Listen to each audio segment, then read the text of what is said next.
time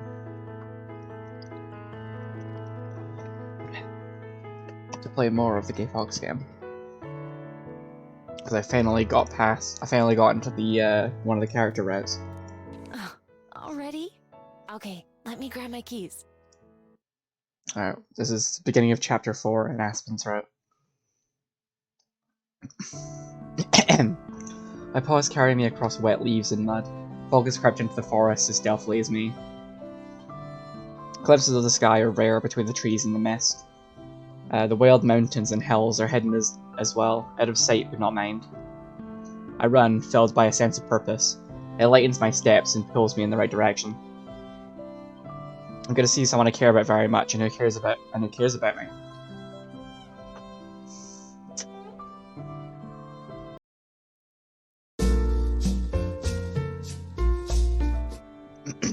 Somehow we found each other. My person. The path to follow is engraved in my mind and body, almost instinctual.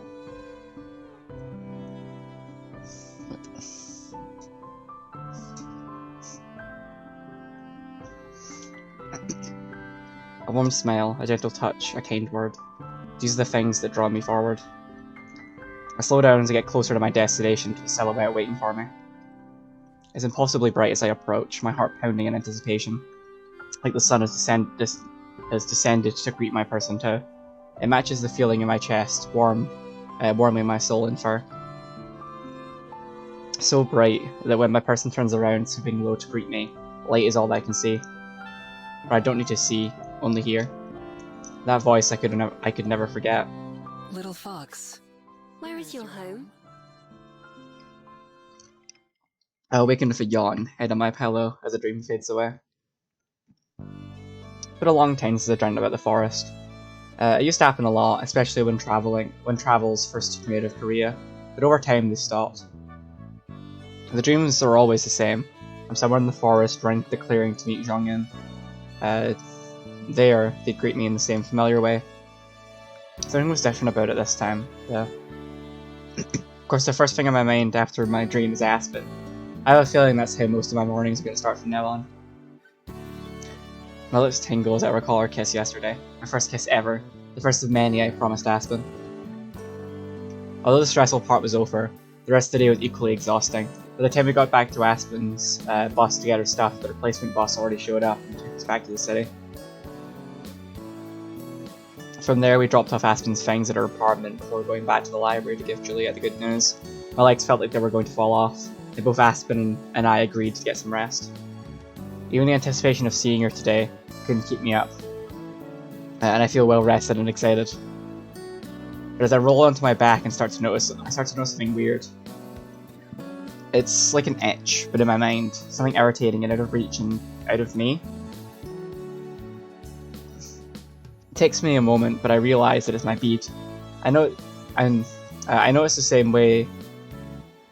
I know it the same way that I knew how to run and hunt and dig.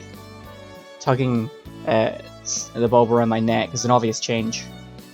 Of all the beads in my necklace, only one is special. Most are just pretty things I collected and stuck on there. Only one has been there with me from the moment I became me. Since then, it stayed exactly the same. No matter how many times I throw or drop or lose it, the necklace comes back to me with the same bead, unharmed, not a single scratch, chip on, or blemish. Until today. Instead of the normal pale white, it started to shine. It's barely brighter than usual, but I noticed in an instant. In fact, it's almost as if I held my necklace to be sure. It's glowing. Just barely, but it is. I rub my thumb over the familiar surface, but it doesn't feel any different on the outside. I'm not sure what it means, but it has to be really since yesterday. There's no other way I could pick today. Of all days to change. Maybe Aspen was onto something when she said there's no such thing as coincidence. Either way, it's magic. And magic I can't control. My beat has always been a part of me, but it's something I can only partially understand, in that wordless animal way I described to Aspen. When the time comes, whenever it is coming, I just have to trust that I'll know what to do. Right now it doesn't matter, because something much more important is going to happen, and sooner. Aspen will be here. She's probably here already, so I need to get ready. Going through my quick morning routine, I feel more energized than ever. For once, I'm not nervous, just excited. As soon as I open my bedroom door, I can hear the familiar murmur of conversation in the kitchen. Even the short walk downstairs is enough time to let my heart skip, let my heart race. I assume Juliet's in the kitchen when I get there, but only have eyes for Aspen. She looks over from her seat at the table, and the instant she sees me, her face lights up. It nearly stops me in my track. I've seen Aspen smile 1,000 times by now, but never like this. Never for me and me alone. I can't help but do the same. Good morning, Miho. Morning. It's her usual greeting, but it feels brand new. I wonder if all the little things will. Did you sleep well, Miho? Like a rock. Put my chair closer to Aspen's than usual, as I take my seat and fill my plate. We were just talking about how tired you must be. I wouldn't have been surprised if you slept until the afternoon. No way. Then I wouldn't get to see you at breakfast. Flustered, Aspen doesn't seem to know how to respond. Now that I know the feelings she's hiding, and now that I know the feelings she was hiding, a lot of the other times where that happened makes way more sense. I giggle as she looks torn between being pleased and embarrassed. That would be quite a shame, yes. But understandable after you ran across half of Wellington yesterday. Was it really? It didn't feel like it. But maybe that's why I'm so hungry. Feel free to help yourself to what's left. Aspen and I have already eaten. We wanted to wait, but... It's fine. I don't mind. Around now is usually when Aspen would start to leave for work, but it's Julia who stands up first. I must say, I'm rather sleepy myself. Would either of you mind if I retire a bit early today? Nope. Aspen and I can clean up, right? Oh, yes, right. That... I mean, not at all. I'll wish you both good night then. Good night. They're up to something. Bye. We both watch as Juliet departs before trying to face each other. As soon as their eyes meet, Aspen looks away again, blushing but laughing. What is it? What's funny? Nothing. Nothing's funny. It's just... It's hard to believe. I mean, us? You and me? You can't imagine how many times I've sat at this table wishing we were like this. Together. Oh, my heart. Oh. That warm fuzzy feeling from before begins to take over my face. A one that goes with the realization of how special I am to her. How, out of everyone in the world, I'm the one she feels this way about. And now... Here we are. Yes. Here we are. Everything is the same, but everything is different now too. It's just as confusing as exciting. Now that I'm here alone with her, I'm not sure how to act. Aspen fiddling with her ribbon seems like she wants, she's waiting for me to go first. Problem is, I'm not sure what to say. I'm not sure how I should talk to her differently now, or if I even should, or anything really. With just the two of us, I'm suddenly super aware of how out of my depth I am. But I can't let the silence stretch on too long. I have to say something. So hey! I think... Both of us start and stop talking at the same time. I pause, waiting for her to keep going. And she does the same for me. We both laugh together a moment later, and somehow that breaks the ice. It feels like a reassurance before I can even ask for one. You go. No, you first. If that's what it takes. I was going to say that... You know, I don't really know much about this whole dating thing. So if there's... Aspen shakes her head and puts a finger to my lips to shush her. That's exactly what I was going to say, Miho. It's all so new to me as well. She removes her hand, looking at it as if she now just realised what she did. Not that I mind. So, we can figure it out together. Oh, Together. my heart. Fuck. It's so cute. I try out the word for myself. Aspen and me together. Yeah, I like that. We can both just do what feels right. Hi. Thank you. Also, I appreciate you both lurking. Mwah. I like the sound of that too.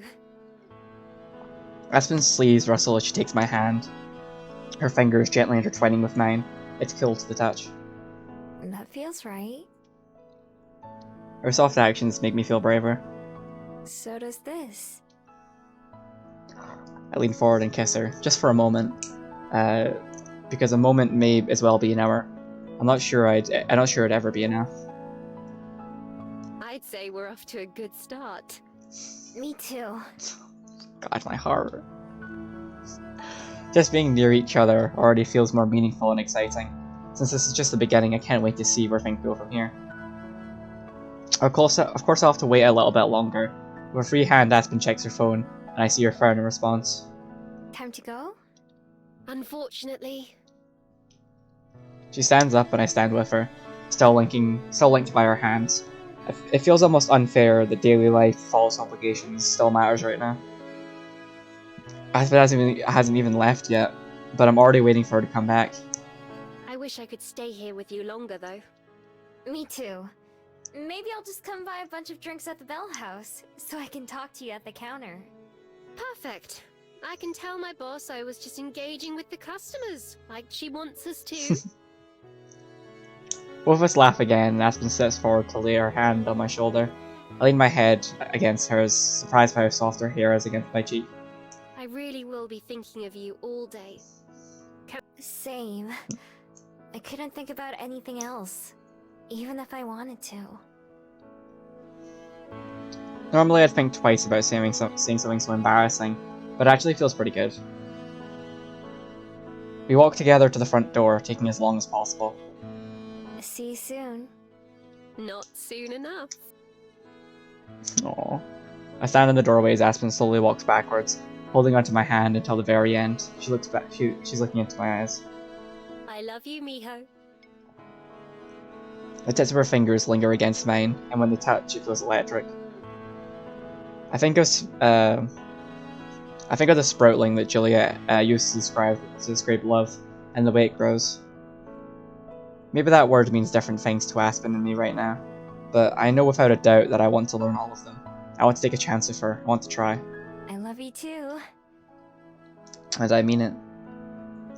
We stay like that for just a little longer, not needing to say anything else. Then finally, Aspen turns around and begins to walk down the hill, taking my heart with her. God, it's so sappy, but I love it. Just like Aspen, I end up counting down the hours until our shift will be over, too impatient to make it to the end. I leave early and reach the Bell House just around the time that they'd be closing for the night. It's not dark out yet, but even from a distance, the inside of the Bell House looks warm and inviting. As I pass by the front window, on my way to the door, I spot Aspen, who doesn't notice me. She's helping one of her customers stack the chairs. She's helping one of her co-workers stack the chairs up on the tables, and when they finish with that, she goes to organize the sweetener section. While she's doing that, a different co-worker comes up to me and shows me her two different loaves of bread, and she thinks for a moment before pointing at one. And the time it takes other staff to complete a task, Aspen's finished free, even with people coming up to ask her questions too. Of course, I have no idea what they're talking about, but even from here on the outside of the store, I can see why they want her to run the new Bell House.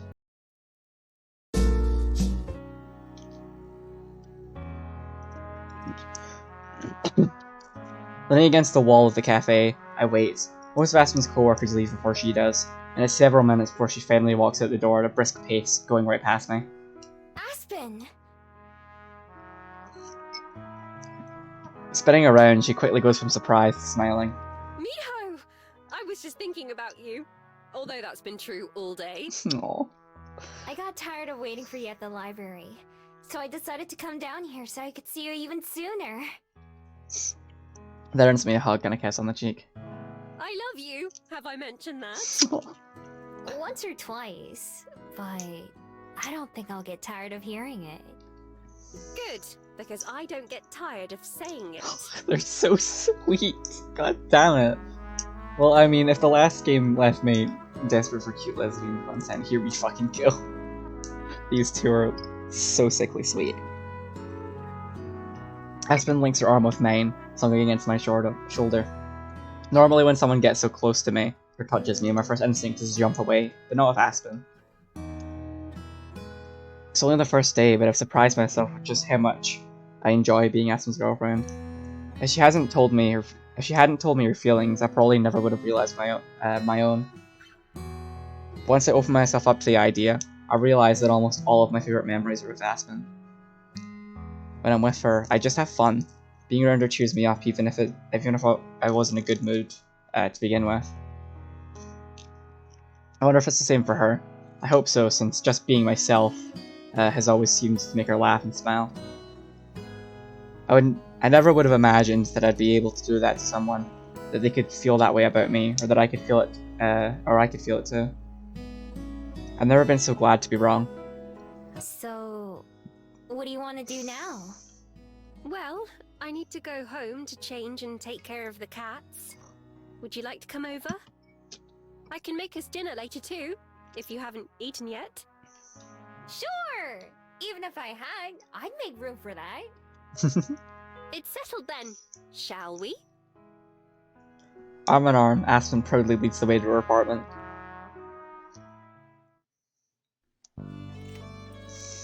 The moment she starts to unlock the door, the sound of meowing and scratching claws from the other side start up. They're excited to see you too, huh? Excited to be fed, more like. Scooch, boys. The cats run around underfoot as Aspen steps inside with me, following behind.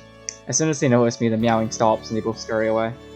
Aw, how rude. You'd better get used to me, Ho, you two. You're going to be seeing her around a lot more. Oh. God's sake, this is just too cute. Aspen puts her hands on her hips and talks sternly to the sulking cats. They both meow in frustrated response until Aspen sighs. Yes, yes, now let's get you fed. She grabs a jug of cat food from on top of the fridge. The rattling sound makes the cats brave enough to run past me and go harass Aspen some more. Go ahead and make yourself at home, Miho. I'm going to take care of them and then freshen up, so I'll be a minute. Okay, take your time. I sit down on the edge of Aspen's bed, doing my best not to disrupt the neatly made sheets. Aspen sets the bowl of cat food on the floor near the door, and the cats position themselves so they can watch me while they eat. Rolling her eyes, Aspen steps over them towards the restroom. So dramatic. I wonder who they get that from. Anyway, be right back. It isn't long before the sound of running showers starts. I look around the apartment, paying closer attention the last time I was here. Because it's so small, feels like there's something of Aspen's personality in every corner, from the glittering lights strung across the ceiling to the stuffed animals on the bed beside me, behind me. I recognise some of the books on the shelves and desks in the library. I'm sure there's a story behind each and every decoration. We'll probably hear more than a few of them eventually. After the cats finish eating, they skulk into the room. They skulk into the room and sit down across from me, glaring. I wonder if something about my ears and tail makes them mad. Guess what? Transform into a fox right in front of them, spreading my tail out like a fan.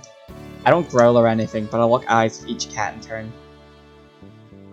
Immediately they both yell and run for the bed, tripping over each other as they rush to hide, her fur puffing out like a cloud. I cackle to myself as I change back and sit down again. Cats are always so fun to tease, so some opportunities are just too good to pass up. Before long, Aspen comes out looking refreshed. She surveys the room just like I did. Sorry to keep you waiting. I guess there's not a whole lot to do here, is there? It's fine. Wasn't that long. I was just being nosy and admiring all your stuff. Be as nosy as you'd like. I'm going to start on dinner. Okay. Let me know if you need any help. Thanks, but just the company is enough. It won't be anything very fancy. I'm much better at making drinks than food. Don't you make food at the Bell House too? Not really. We have bakers who come in earlier than I do to prepare most of it. I just have to heat things up and serve them. Unlike our beverages, which I make from scratch. Speaking of which, would you like some coffee or hot cocoa? I'll be making some for myself. Sure! I'll have whatever you have. That's easy enough. Now let's see. Aspen moves around the tiny cooking area. Calling it a kitchen would be a stretch. With the same kind of graceful confidence that I've seen her use when working at the Bell House. Bell House? Bleh. I guess some of the tasks are the same. She starts to fill a pitcher with water from the sink while scooping coffee grounds into the machine at the same time. When the pitcher's ready, she swaps it out with another pot, this one for cooking. That fills up while she finishes the coffee setup and brewing. That fills up while she finishes getting the coffee set up and brewing. Then she starts pulling ingredients out from the few cabinets that line the cooking area. What are you gonna make? I'm not really sure what it's called. It's a dish Mum used to make. It was one of the first things I learned how to cook, because it's always reminded me of home. And it's easy to make. Is there anything like that for you? A meal that tastes like home? Nah, not really. Julie asked me that before too. I don't know if I ever had a full meal while I was in Korea, since I just stole what I needed to survive. Oh, right. I should have remembered that you...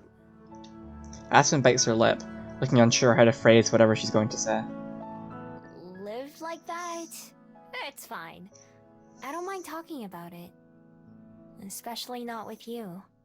If you're sure, I don't want to bring up anything that's difficult for you to talk about. Don't worry. You won't. There's nothing like that, honestly. Most of it just blurred together over time, so be as nosy as you want. I'll be sure to keep that in mind.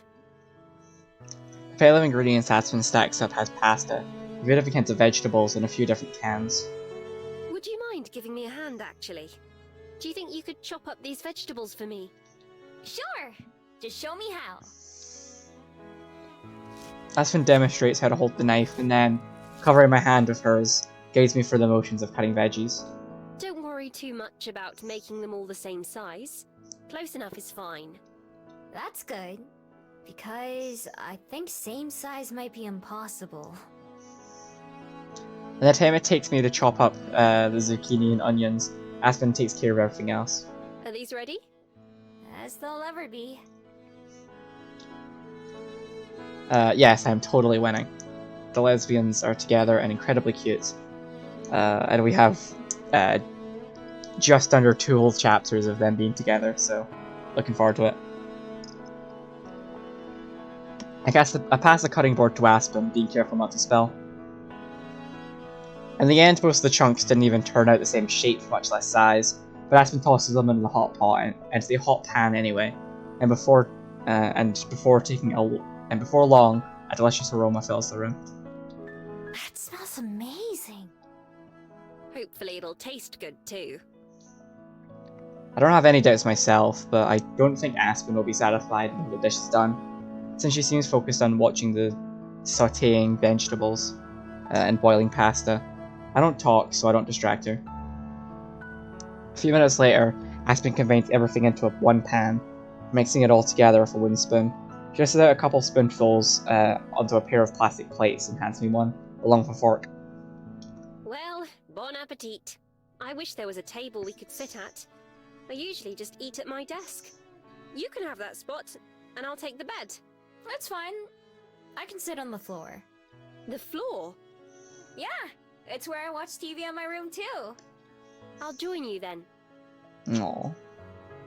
We both settle down on the ground, setting our plates on our laps. Noticing something, Aspen leans to the side. Percy? Byron?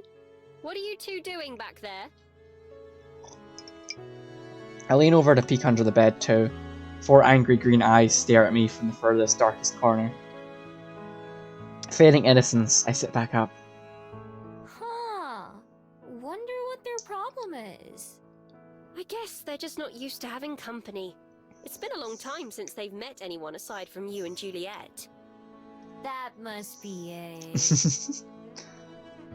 I don't mention that I might have something to do with it too. But hey, the cat started it. Grabbing my fork, I turn my attention back to dinner. I try to make sure to get a little bit of everything in my first bite. It's still hot off the stove, so I have to blow it to cool it down. Aspen watches anxiously while I chew, waiting to start eating her own meal. Well, how is it? Whoa. This? No, I need to find a better way to describe it than usual. It's delicious! Really? Oh, I'm glad you think so. Really, really. The food itself is good, but it tastes even better knowing that Aspen made it. I scarf out my whole plate and then get up for seconds. After cleaning my plate the second time, I finally set it aside, along with my fork. Did you have enough? There's still more if you want. I'm good. Thanks, though. That was seriously great. Thanks for making it. I'm just happy to hear you enjoyed it. It's been ages since I've cooked for anyone other than myself. It's one of the best meals I've ever had. To be fair, that's not a high bar, but it's still cute. That just means you need to have more good meals. There are lots of restaurants here in Welly that I've wanted to try, but didn't want to go alone. Dinner dates. Maybe we can visit some of those together. Sure. I'm not sure if I'd like any of them as much as this, though. Laughing, Aspen puts her plate aside and scoots closer to me, laying her head on my shoulder again. Her hand finds mine on the floor, and she listlessly wraps her fingers around mine. I keep thinking I'm getting used to you flattering me, but I still love it every time. It's true. I'm just saying what I think.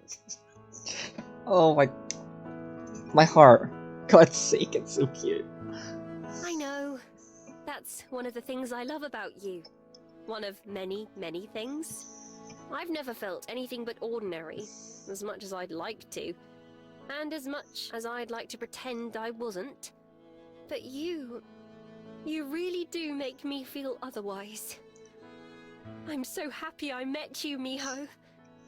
I hope you don't get tired of hearing that. Never.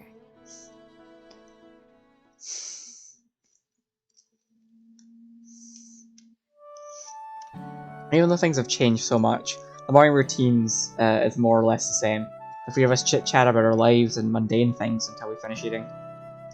After pushing her empty plate away, Aspen leans in. So, Miho, there's something I've been thinking about. And I understand if this is something you wouldn't even want to consider, but have you ever thought about finding a way to stop your magic? Juliet also turns to looking at me, putting me on the spot. Not that I can remember. That's like asking if you've thought about finding a way to stop your nose from working. I see. I thought that might be the case. I'm not sure if I've ever heard of such a thing either. But that doesn't mean it doesn't exist. I was just thinking about the other day and about how dreadful it all was to go through. Of course, I don't want to speak for Miho. I know it's much more complicated than just that. But I thought I might bring up the idea, at least. You've got a point. Not having to worry about people forgetting me would be a huge relief. Right. I thought you might agree. I look at Juliet, expecting her to have an opinion, but she doesn't offer one. It's true that life would be a lot easier without my magic. Well, half true. This life would be easier, but the life I used to lead, I couldn't have survived without it. Well, it's purely hypothetical right now anyway. For all we know, it might be impossible, so no need to think about it too much. It's worth thinking about, though. The only two people who actually remember me are in this room right now. All the other people I've met here in Welly, I couldn't really call them my friends as much as I've liked spending time with them. Every time we see each other is the first time as far as they're concerned. Maybe that wasn't so bad when I was still on the fence about whether I'd even stay in town or not. But now that I've been here for a while, long enough to build something worth missing, I wish I could make those connections into something more secure. Even if there's nothing I can do about my magic, I can at least try to figure out a way to maintain friendships with others too, not just Aspen and Juliet. It couldn't hurt to find out, right? It's not like I have to go through with it or anything if I don't want to. Exactly. Simply being informed is never a bad idea. So, does that mean you have an idea? Well, not quite.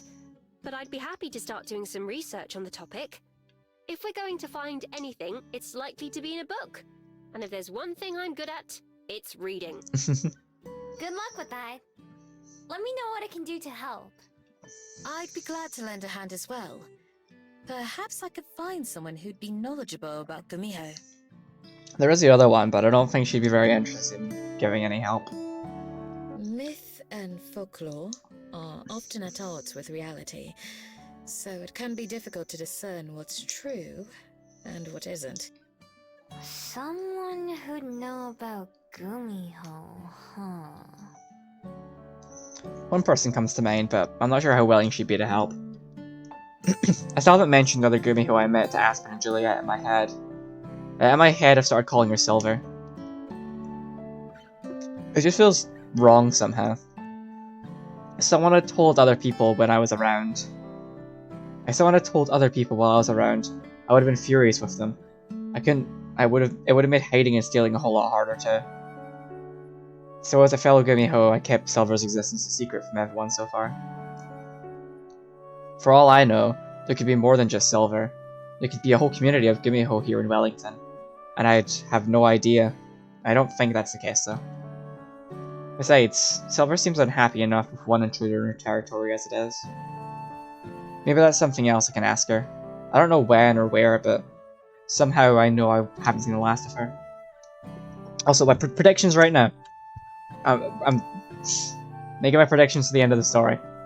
They're gonna find a way to destroy her magic, probably by breaking her bead. And she's gonna have to make a final decision on whether she because if they take away her magic, she won't be able to transform anymore. And she'll have to fully decide what sort of life she wants to live. And that'll be like the final conflict of the story. Because I've already set up the whole the whole stuff with her becoming more human-like. And Silver being very upset about it. So my prediction is that'll be the final conflict of the story. So there's my prediction in now, so I can tell you I told you so later. For now, I just sit back and listen as Aspen and Juliet discuss various books and theories to start with. I feel like I should be more involved, it's my magic after all, but this is one area where I can't really contribute. I can't stay out of it forever and let them take care of me again. Though, I have to try participating on my own too. I can't just refuse to participate in my own future. As it gets closer to time for Aspen to leave, Juliet checks the clock and stands up. Off to bed? Not yet, actually. Would you mind staying just a moment longer, Aspen? I have something I'd like to give Miho. Ooh. It's somewhat related to what we were just talking about. Oh, no, I don't mind. For me?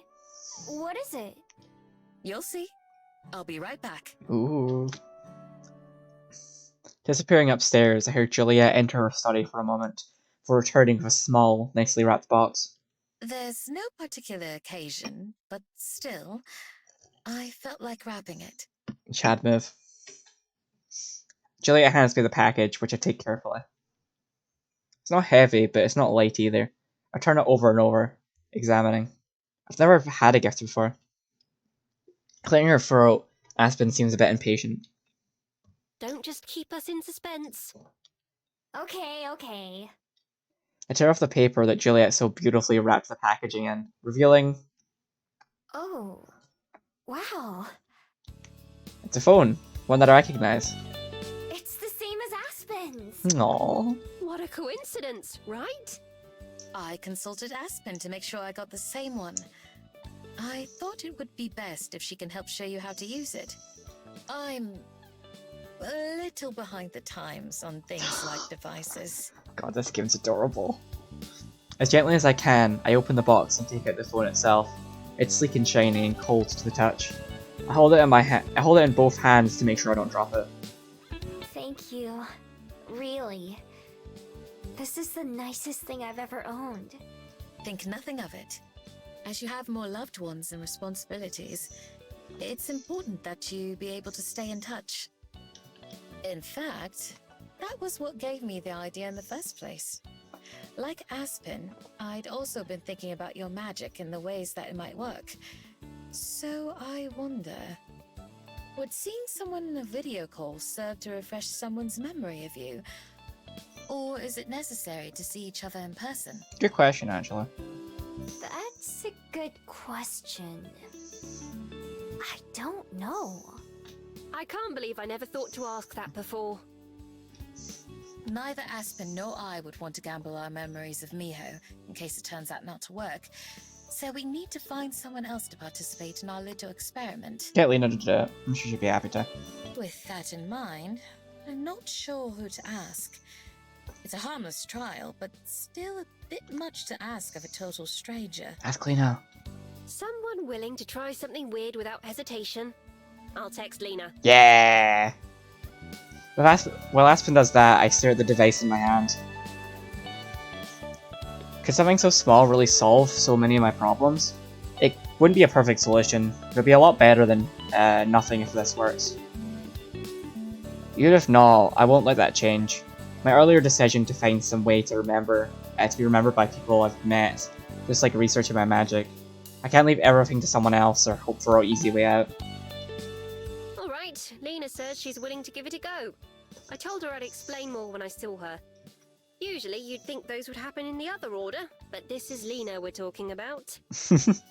I swear, we better get the opportunity at some point to go do more random towny shit.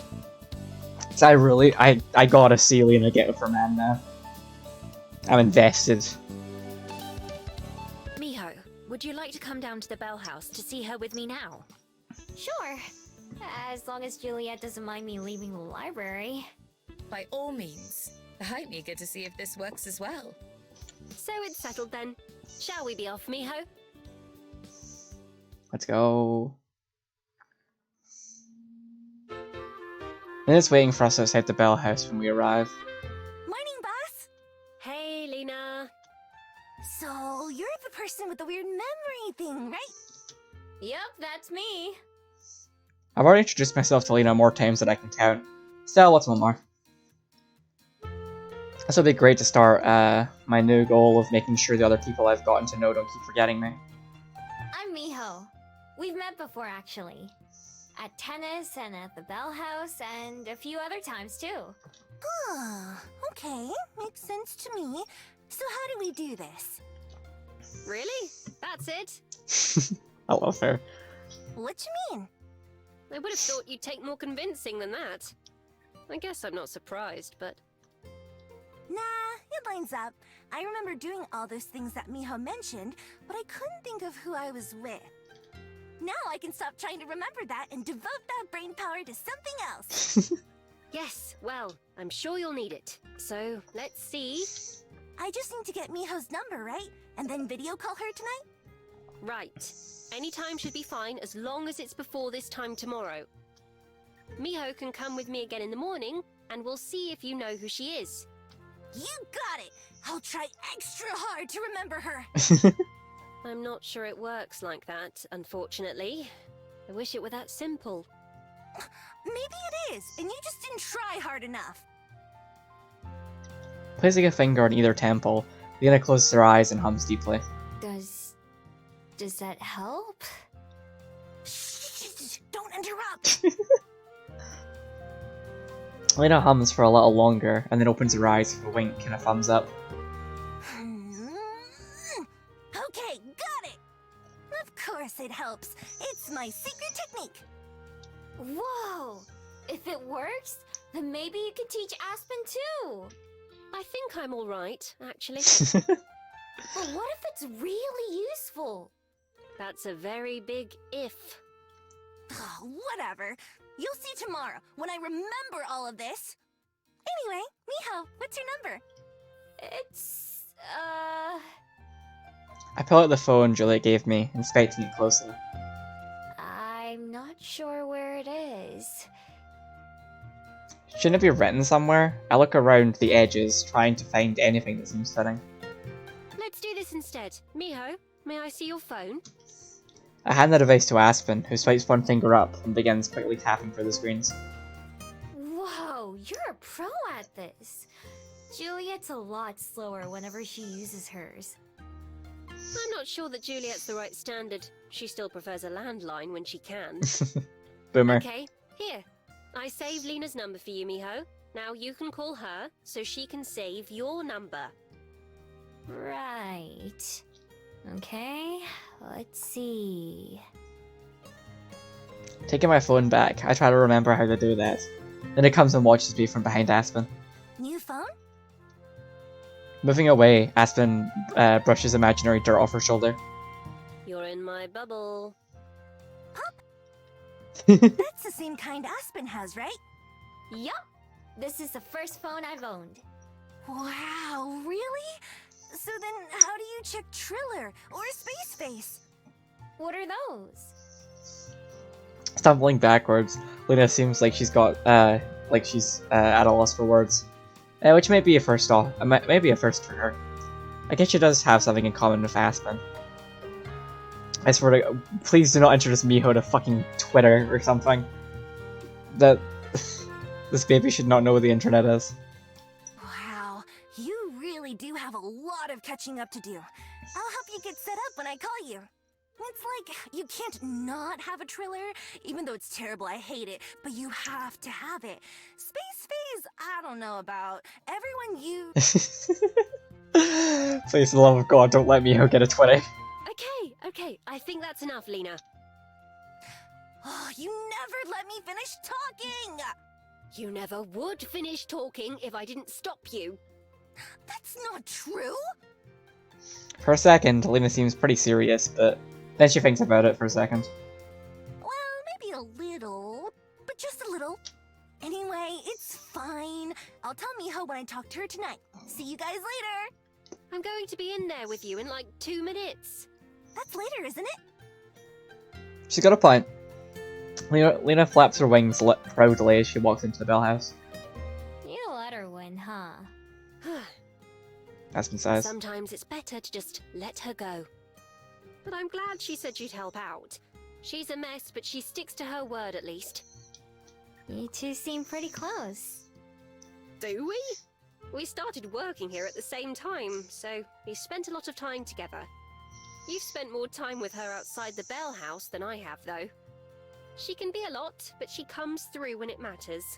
Like with this. I knew before messaging her that she'd be willing to help out.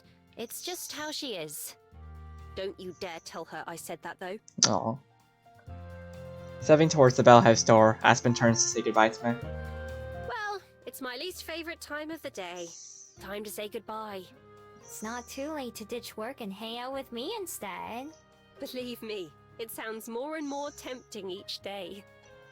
That just means I have to keep trying. I should probably get back to the library too, though. Yes, don't let me keep you. As much as I'd like to. We come together for a quick kiss. I like this new routine of doing that every time we say goodbye. I'll see you tomorrow then. Of course! You know where to find me. Good. I hope you have a wonderful day, Miho. I love you. I love you too. Have a good day at work. I'll do my best. Aspen walks inside and the bells over the door chime, like they're happy to see her. I wait until the door fully closes behind her, and she disappears from sight before I head out on my way.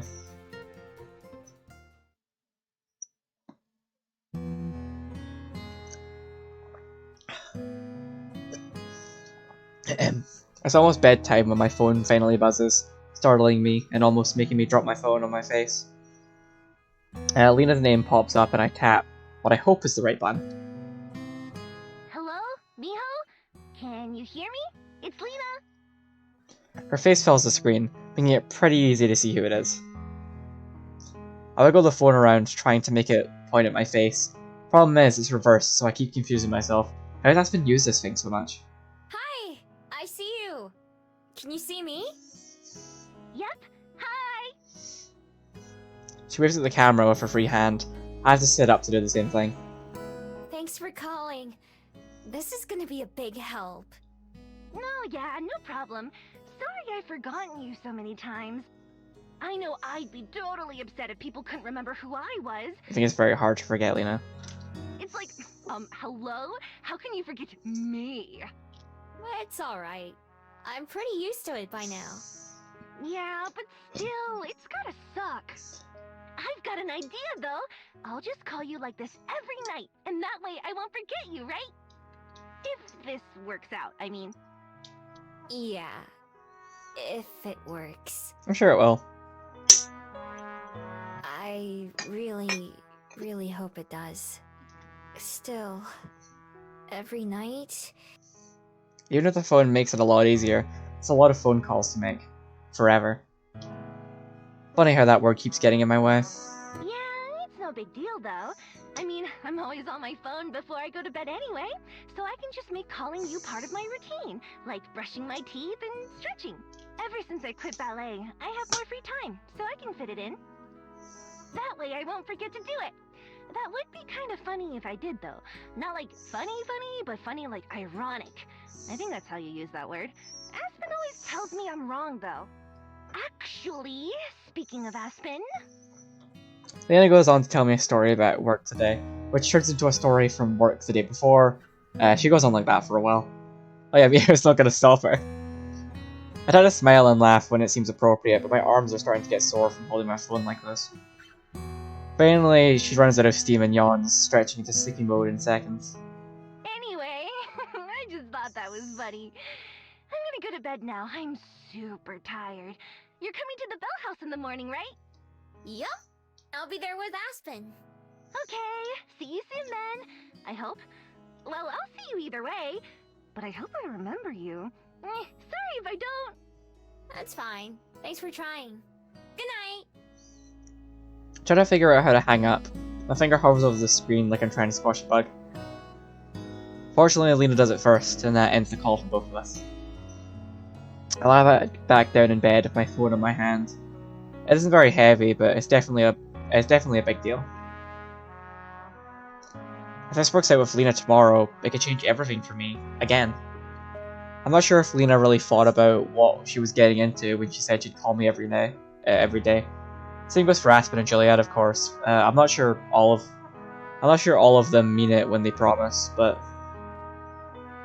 those are really hard promises to keep, no matter who's making them, even though they're all willing to go through so much trouble for me. Odds are at some point, at least one of them will eventually miss a day, and that'll be that. No second chances. Even if we started over, it would never be exactly the same.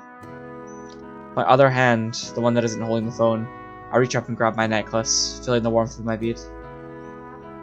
It's been a big pain lately, but for such a long time my magic was my most useful tool, my secret weapon. As much hiding and scavenging as I did before, it would have been 10 times worse if all my crimes had followed me.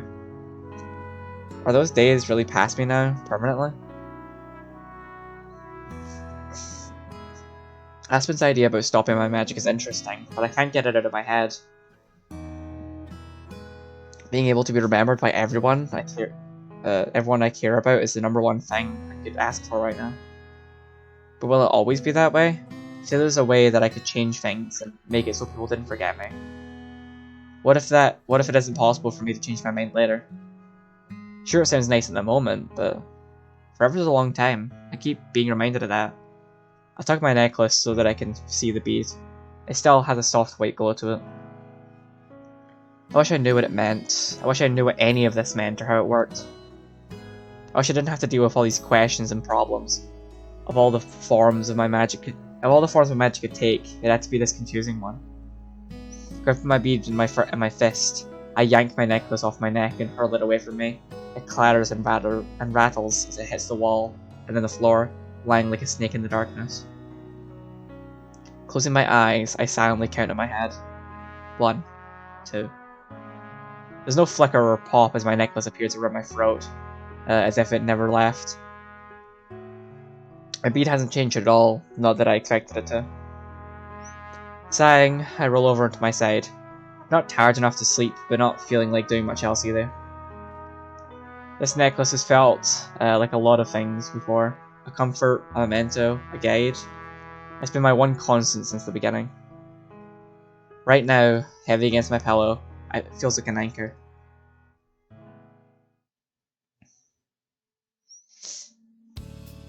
Like always, the next morning, I'm cheered up by seeing my friends. After a quick breakfast, Aspen spreads out some sheets of paper on the table, and Juliet and I both crowd in to see. So I started doing some research on Gumiho. I found plenty of information that I thought was interesting, but I'm not sure how much of it will be useful. Hey, that does sound just like me. Oh, don't say that. I'm just kidding. Good. As I was saying, it's hard to figure out what's accurate and what isn't. A lot of the specific details would have had to come from the Gumiho themselves, and as far as I can tell, none of them are talking. I couldn't find anything about memory or forgetting.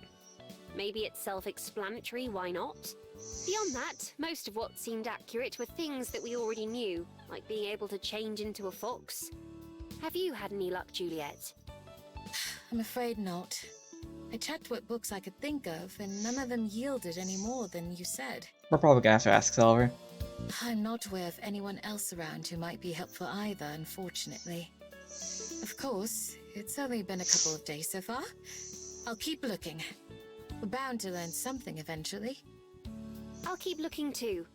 There was one other thing that came up I thought might be worth mentioning. Oh?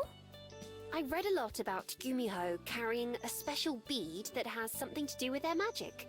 You have one of those yourself, right? I remove my necklace, more gently than last night, and hold it out for them to see. Yeah. I've had it my whole life. May I see it? You can try. I pass it to her, and Aspen handles it delicately. Pardon? What do you mean? I push it over her hand and back around my neck. Oh, I see. Yeah, I couldn't get rid of it, even if I wanted to. Am I wrong? Or is it glowing? Yeah, that part's new. I was in bed when I noticed it a couple days ago. I know it's important, but not how or why. Your wild instincts inform you. Juliet says it matter-of-factly. Not like there's something bad. Not like there's something bad or that I should have got rid of. They're still a part of me. My other self, no, the other part of me, hasn't gone away. Even as I've spent more time away from it, when I came back to Wellington, I still thought of myself as a fox. Now I'm not sure how I see myself. But my beads and its mysteries are a reminder that I'm something different. Well, that sounds promising. It means something is happening, even if we're not sure what. Let us know if you notice it changing in any other ways, Miho. The more knowledge we have, the better. Yeah, I will. Once again, I think of Silver and her beads, which shone much more than mine. Will mine look like that someday? I wonder what it took to make hers glow so brightly. Maybe even Silver doesn't know how the bead works. If it was instinctual, then shouldn't I understand it too? I guess I'll just have to ask sometime. I wrap my necklace around my neck, popping the magnetic clasp together. One way or another, we'll soon know more about Miho's magic from your experiment. Yes, I think it's just about time for Miho and I to head out. By the time we get there, it'll have been a full day. I'm ready to go if you are. You know I hate sitting around waiting. Another thing we have in common. All right then, let's be off. Good luck, you two. Let me know how it goes. Will do.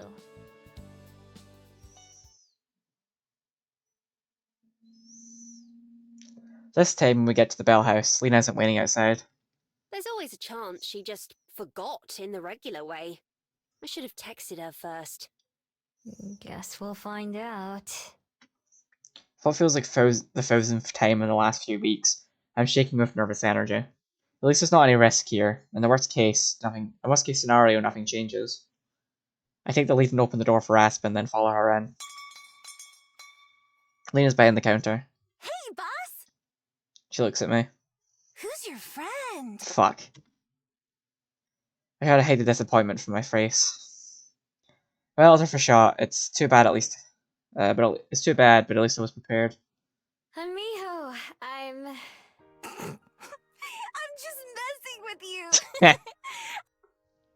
I remember everything. Told you my secret technique would work.